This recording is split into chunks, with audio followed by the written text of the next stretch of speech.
نام خدا، عرض سلام و درود دارم خدمت شما هموطنای عزیزم، فالوورهای گرامی. در خدمتتون هستم با یه فال فنجون قهوه به نیت همتون. دوستان نیت کنید. نمادی که داخل نلبکی دارین مشاهده میکنین یه نماد از قلب براتون افتاده که روشنایی هستش و این قلب نشون میده آرزوی قلبی شما، اون چیزی که الان نیت کردین براتون اتفاق میفته و آرزوتون برآورده میشه. نمادی که میبینین شما روشنایی به سمت تیرگی داره حرکت میکنه و این نشون میده که یه سری اتفاقای جدید و مثبت داره توی زندگیتون اتفاق میفته و به زودی تمام زندگیتون رو میگیره و مشکلات مالی، احساسی، خانوادگی رو براتون برطرف میکنه. یه حلقه شکسته میبینم، حلقه شکسته ای که روش یه حاله تیره از قهوه افتاده. این حاله تیره نشون میده که تلاش شما برای بازگشت برای بعضیاتون یه مقدار بیفایده هست. جهش و تغییرات مثبت رو براتون میبینم، مخصوصا برای کسانی که رابطه کات شده دارن، برای کسانی که رابطه کات شده دارن و میخوان وارد رابطه جدید بشن و رابطه قبلی رو نمیخوان ادامه بدن، چون رابطه قبلی همونطور که بهتون گفتم یه حاله تیره از قهوه روش افتاده و باعث خراب شدن رابطه شما و ارتباط منفی میشه براتون. 7 وعده دیگر رو براتون مثبت میبینم.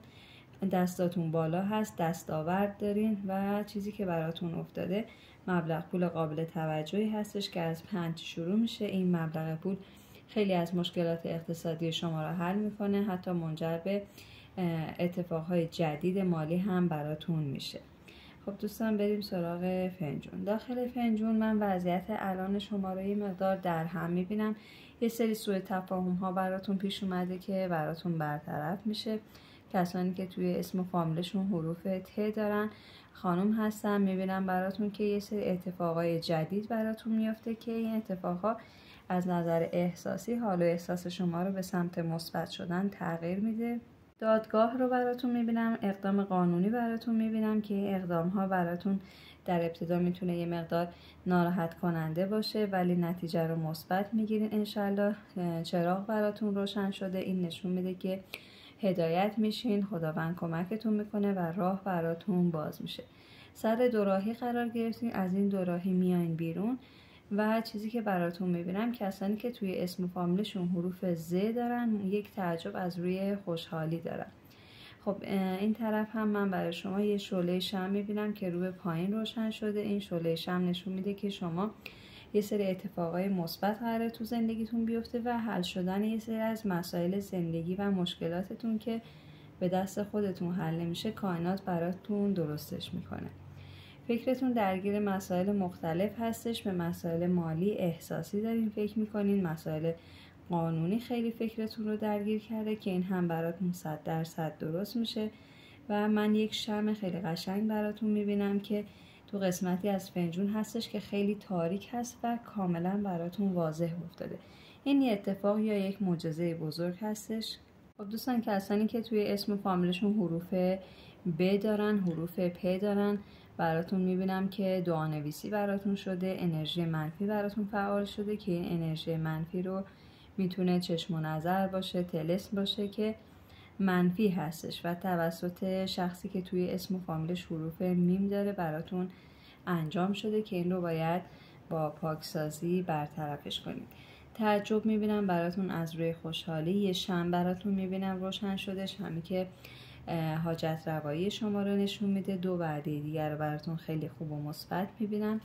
قلاب براتون افتاده، دستاورد دارین، چیزی که میخواین رو به دست میارین، مخصوصا برای کسانی که خواسته مالی دارن، بدهی دارن. میبینم که بدهیتون رو پرداخت میکنین و از نظر مالی مشکلات مالی براتون برطرف میشه. خب دوستان یه سری از مشکلات شما توی نیمه تاریک و نیمه روشن قرار گرفته که این نشون میده مشکلات براتون داره به صورت ریشه‌ای حل میشه و یه مقدار زمان بر هستش، اما موفقیت 100% رو دارین و یک تماس تلفنی دارین که یه مقدار حال و احساستون رو عوض میکنه، باعث خوشحالی شما و امیدواری شما به زندگی میشه. اگر کارهای قانونی انجام میدین، کارهای قانونیتون به زودی براتون درست میشه و عدالت اجرا میشه براتون. حتی ممکنه برای شما بعضی وقتا این عدالت برای بعضیا ناراحت کننده باشه، ولی به هر حال عدالت هستش و اجرا میشه. احساس تنهایی میکنین، از این حال و احساس هم میاین بیرون. مهاجرت میبینم براتون، مسافرت براتون میبینم و یک همفکری براتون میبینم که این همفکری کلا زندگی شما رو به مثبت بودن تغییر میده و کاملا براتون خوب هستش. دوستان عزیز، تا فال بعدی، خدا یار نگهدارتون.